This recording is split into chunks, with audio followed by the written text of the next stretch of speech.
What's up, you guys? Come on in, come on in, come on in. Happy Tuesday.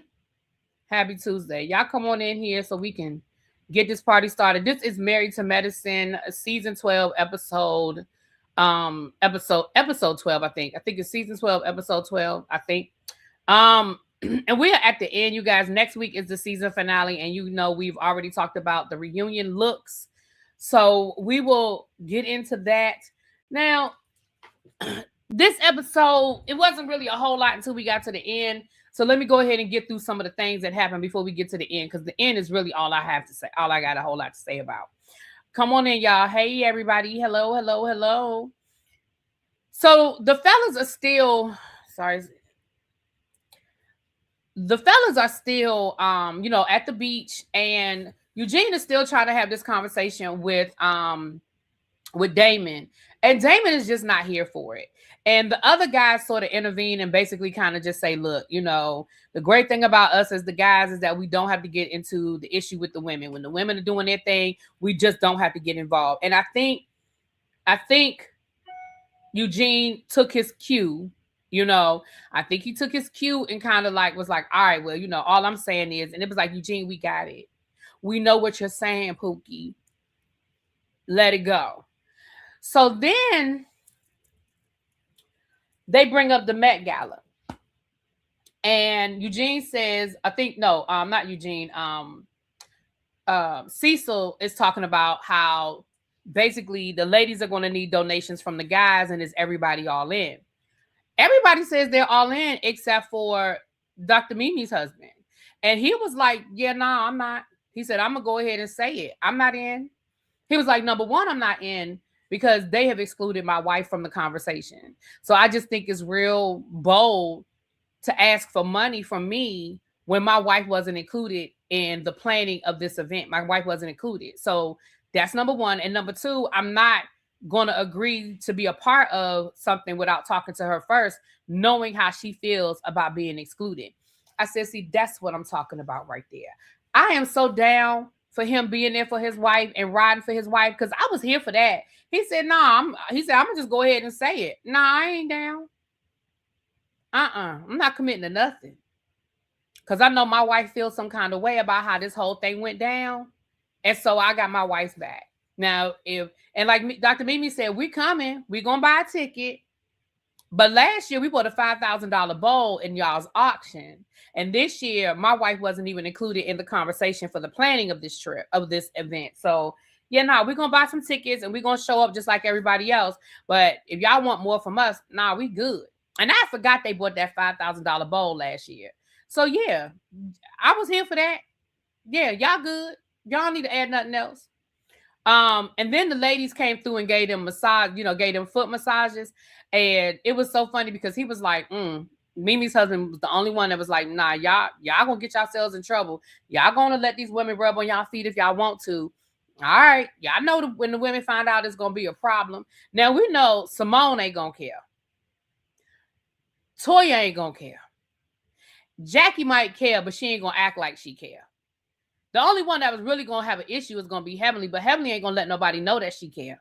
So in all reality, the guys didn't do nothing that the wives was really gonna have an issue with, if I'm being honest. Like, let's come on. But Steve must know his wife, and Steve was like, yeah, nah, I'm good on that. Nah, he sat over there, ate his chicken wings, and drank his drink, honey. Now, the ladies on the other side, they were really, they were getting their mud massages, like where the guys rub the mud and all that and rub your feet and stuff.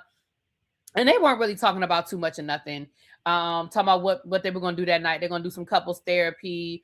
And they did get into a conversation with Quad, though, about the pregnancy and her relationship with King. And I believe it might have been Toya that was like, do you think you focus too much on having a baby instead of on the relationship? And Quad was like, well, no. And Toya was like, well, I think you need to focus more on the relationship. And Quad was like, baby, I'm going to focus on what I want to focus on. Like, you're not going to tell me what I need to focus on. I'm going to focus on what I want to focus on. And this is our relationship. We talked about it. We were there for each other. We were on the same page. And it is what it is. I'm not going to I'm not going to apologize for how we're choosing to move. So then they talked about marriage, and she was like, well, he has asked me to marry him. I just didn't think he was serious. He was like, we can just go ahead and head on down there to the courthouse. And I told him he was playing because I didn't think he was serious. And let me tell you, he wasn't serious, in my opinion, because knowing the type of woman you are. Now, see, all women ain't the same. There might be some women where that would have been cool and it would have been okay. But all women ain't the same. Quad is not that woman. If y'all are talking, the chat's not moving, so I'm not ignoring anybody. Quad is not that woman. You know good and damn well, if you want to marry her, you better come correct. You better come with all the bells, all the whistles. You better come with the ring. You better come with the candlelight, the rose pet. Like, that's who she is. So knowing who he's dating, knowing who she is, if he was serious, he would have come serious. So he wasn't. Quad wasn't wrong. So then Dr. Heavenly, and this is why I feel like Dr. Heavenly knew more than what was being said in that moment about King, because Dr. Heavenly said something along the lines of you just have to know that he's going to disappoint you, because all men disappoint you at some point in time. And Quad sort of checked her and was like, I got that. He's already disappointed me, and I've lived through, and we're good. This is what I believe. I do believe they were in, I've told y'all this before, I believe they were in a real relationship. Now, do I think they were dating as long as they said they were? I don't. I do not think they were dating for over a year before Quad introduced him to the world. That I don't believe. But I do believe that they really, truly loved that they really, truly were in a relationship. And I believe they loved each other. But what I think is, I think that we were seeing in real time the breakdown of the relationship. Listen, relationships break down. Our relationships don't last. And I think we were witnessing the real breakdown of their relationship. But I also feel like by the time they did the confessional, I don't think they were together anymore. The way they talked tells me they weren't together anymore. And you guys know how they do this. They film the show and then you come back and do confessionals. So I think that between the time they filmed this and the time they did the confessionals, I think that's when they broke down. I think that's when the relationship ended. Because Quad even said something in her confessional. I tried very hard to make this work, as in past tense, as in it's over. She sort of slipped up and said, I worked very hard to make this work, or I tried very hard to make this work. So that made me feel like, oh, they're not together. So that's what I think. And so that's why I feel like their confessionals are the way they are, because I think we were seeing in real time the relationship ending. You think he loved the camera? Maybe. Their body language definitely is telling a story. What's up, Cheryl? Cheryl, I'm gonna check in with you and Tawanda later on the day and see if y'all want to move forward. You know, y'all know, I'm sorry, y'all. Y'all know I gotta say stuff when I think about it, because I forget. Considering how short this season was, they probably broke up right after the Met Gala. Yeah, I think they probably broke up pretty soon after. I agree. I agree. So everybody comes back together for their final night in Jamaica, and they're having couples therapy. And let me tell y'all something. Well, first they play like this little game of like who's most likely to this and who's most likely to that. It was cute. Again, it was a cute little game, a little icebreaker. And then they separated. They separated the ladies and the men, and they brought a counselor in to talk to the guys. And let me tell you something. For as much as we give Married to Medicine a lot, which we do, as much as we give Married to Medicine a lot, I'm going to be honest with y'all and say this scene is why I still put Married to Medicine on a different tier than a housewife show.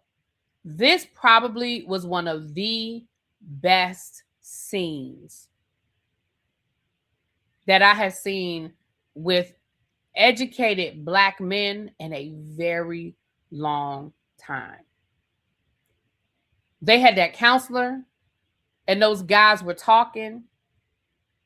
And I thought that we had some real moments with those guys. I felt like those guys were being vulnerable and they were being honest. It was almost like they forgot the camera was there. Because I don't think we were getting camera stuff. I think we were getting real conversations.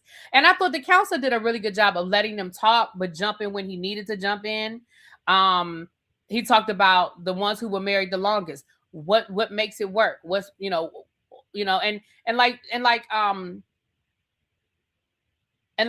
Cecil said, listen, we ain't gonna get it, it's a work in progress. We've been married, for 30 years and we still going through it. We're still learning. Every day is still an evolution. And I think that Damon was probably the most open and the most vulnerable when he said, look, I should be the happiest that I've ever been. I should be happy. This should be the best time of my life. But I'm not, because my son, he said, the reason why I can't get into certain things is because I know I'm on the edge. I am angry and I am on the edge. And I know that the slightest thing can tip me over. The slightest thing can tip me over. Well, I think they're married like 27, 28. But the way I feel about it, if you've been married 27, 28 years, child, you've been married 30 years. And I was so here for him being so honest in that moment and saying, look, Eugene, I couldn't get into that with you yesterday, because had I gotten into that conversation with you yesterday, it would have turned into something else, because I know where I am right now. I know where my emotions are, and I know how much I have to give to anything outside of my family. And I ain't got it. And I think that was probably one of the real, because Heavenly talked about the fact that she isn't talking to her son, or her son isn't talking to her. But I thought the son was talking to Damon. Damon said the son ain't really talking to him either. Because I think he said something like he doesn't even know where his son is. So I was like, this is real right now. This is so real right now. And we don't always get that from Damon. Like, I feel like a lot of times we get the politically correct answer from Damon. We get the I don't want to be a part of it from Damon. We get the I don't have nothing to do. But I feel like Damon gave us some real and I think part of it was a warning, like letting them know, look, I ain't got a whole lot for y'all right now because I can't do the bullshit. But I was, well, Damon, who are you really angry at? It doesn't matter who he's angry at. I think for him to have the awareness to say, I'm going to probably take it out in the wrong way because I know where I am. I think a lot of us do that. We're angry at one person and we take it out on somebody else without realizing we're going to do it or seeing that we're going to do it. And I can appreciate that he was ready to do it and be honest about it. Now, I don't know what Quad has said to the ladies that either they edited out or was said in private, because why did Simone feel the need to go up to King and talk about how chauvinistic he was when the ladies were on their way to their side of the island, or to have their private conversation? I'm not understanding why she felt the need to say that to King. So I feel like a conversation must have been said in private, or more was said when the ladies were together that they have edited out, because that seemed like it came out of nowhere. And I don't feel like it was your place to say it. Even if Quad said that to y'all, that wasn't your place to say that to that man. You ain't got that kind of relationship with him, in my opinion. Now, who else that didn't have to say nothing to that man and it wasn't his place and he was definitely out of place was that damn Curtis. I don't know who told Curtis, somebody asked him for his opinion on marriage and the Bible, and I I'm sorry, what? Sir, you are the only man on this show. Let me be clear when I tell you. I need y'all to hear what I'm saying before y'all start correcting me. Hear me. You are the only man on this show who has publicly been caught cheating. Now, we've heard rumors, and we know that women have admitted to going through bumps in their marriage and bruises in their marriage. But baby, you are the only man, the only husband on this show that got caught rolling through the airport holding hands with your mistress. And you have the nerve to lecture this man on him doing things out of order?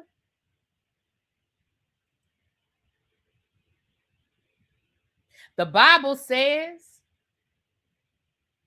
and maybe that's why, and then for him to even allude to that's why Quad can't get pregnant is because they doing it out of order. I can appreciate that King didn't get up and smack the shit out of him.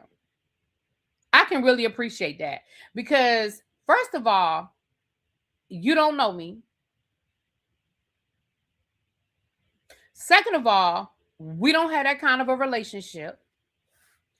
Third of all, that wasn't even a topic of this conversation. Like, you pulled that out your ass.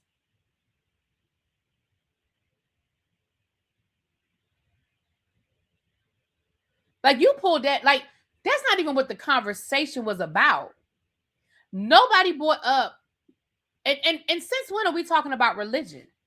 Since when have we, any of us, ever talked about our religion and our religious beliefs as it relates to any of this? And I'm glad that King threw it back at him and was like, well, have you done everything by the Bible? And he told me something. Yeah, I've done things against God's will, but I've repented.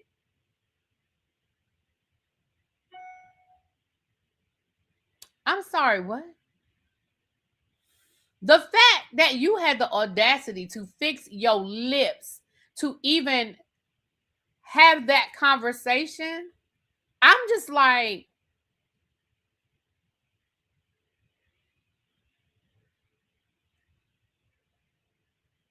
it just came out of nowhere for me. And sir, you publicly cheated on your wife. It wasn't even no secret. It didn't leave nothing. It wasn't a rumor. It wasn't an innuendo. It wasn't whispers. Sir, it was plastered across all of the blogs.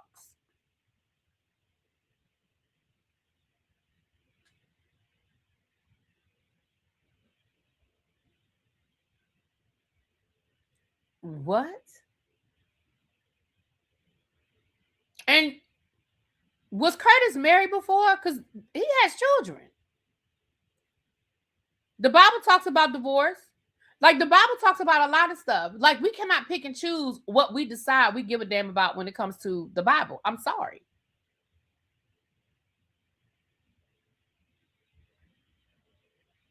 Like, I don't know. That was so disgusting to me.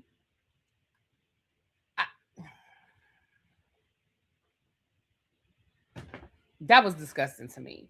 I'm not even going to get into this whole thing with Angel and this fake boyfriend. Child, bye. Talk about I think it's best that we just be friends. Girl, y'all already friends. He only showed up on this couple trip because you probably begged him to come because you're trying to solidify your spot on this show. That's it. That's all. Moving right along. The Bible says if your current wife is still married, you're not allowed to get married. Baby, the Bible says a lot of stuff that Curtis done violated, child. The Bible says you should be the head of your household.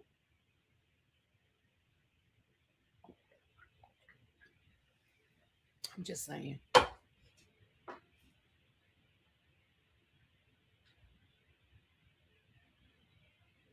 And then for him to add, right, DB, and then for him to add the connection to Quad's fertility is just, especially since your wife is her doctor. Hello. Her wife is, your wife is her doctor, sir. Anyway. everybody leaves. I think we pretty much covered it. I mean, the ladies were over on the other side talking about, women's things. They were talking about their husband and their husbands getting on their nerves, and they asked Simone or her and Cecil in a better place, and she was saying, me and Cecil go through these things and then we good, So I guess they better, child. I guess they better. I don't know. I guess they better. But basically that was that. It was a good, again, I feel like it was a good conversation. Everybody goes home the next day. And when we get home, we see Quad and King have, again, a very uncomfortable conversation where King is basically saying that he doesn't feel like he's appreciated. The last time they went to Ghana, he just didn't feel like he was appreciated. He felt like, basically what he's trying to tell you is, at this point, he just feel like sperm. He doesn't feel like your boyfriend anymore. He feels like a sperm donor. And he's saying when y'all went to Ghana the last time, he feels like that's how he was treated. He was treated as a sperm donor. He wasn't treated as your boyfriend. That's what I walked away from. That's what I got from that conversation. But I have another issue. Excuse me, quiet.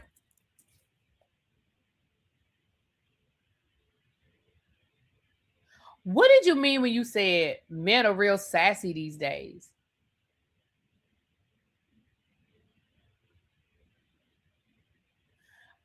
What did you mean by that? Men are real sassy these days. What did you mean by that? Because we're not going to sit here and pretend like women don't use the word sassy when they're describing a man as a negative thing.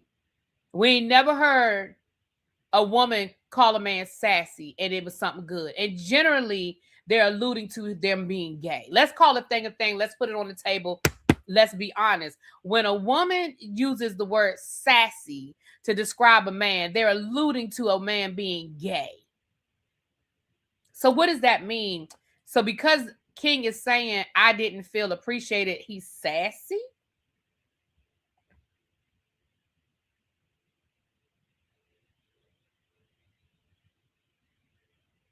That segment seemed edited when Quad said that. It might have been the Informed, because it was definitely chopped up. It was definitely chopped up.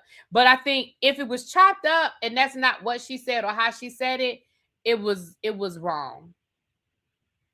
They shouldn't have left it in there like that, because they know what they were doing. They know what what the illusion is.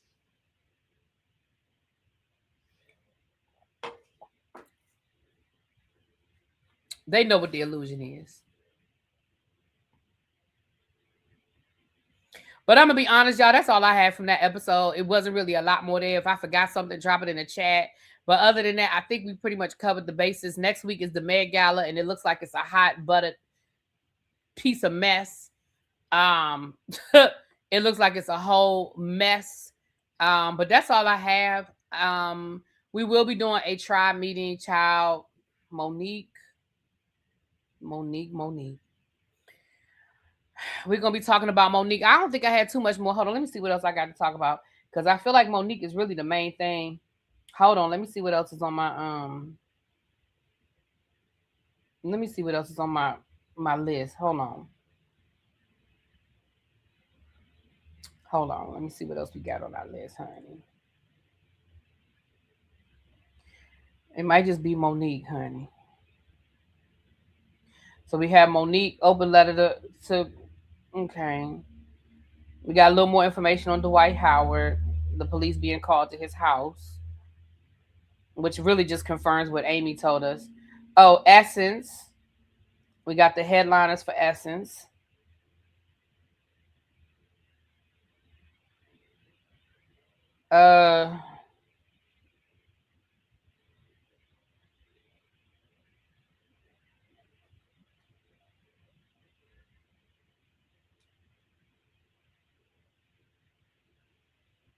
Hold on.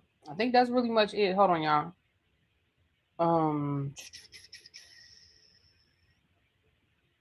Yeah. Oh, and there's an update in the Leah McSweeney case against Bravo. So we're going to get into those things. That's what we have for our trial meeting today. I'm getting ready to Xavier, I'm getting ready to listen to T.S. Madison's video now because I'm about to eat dinner. I'm about to listen to her video now. Did y'all see how we just stopped talking about Nancy Guthrie? Well, hell, what else was there left to talk about? They ain't found that lady. I mean, I don't mean no disrespect. That's her mom, and if it were me, I don't know what I would do. But baby, ain't nothing else to say. Personally, I think it was used as a distraction all along. Not saying that her mother being missing isn't real, but the fact that it took over the headlines, I think, was a distraction.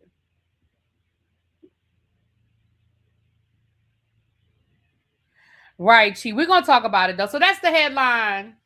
That's y'all know she messing with Whoopi. Y'all know I don't play about Whoopi. Y'all know I don't play about Whoopi. Anyway, we'll be back 6:45-ish. I'll see y'all there. Mwah. Talk to y'all later. Peace.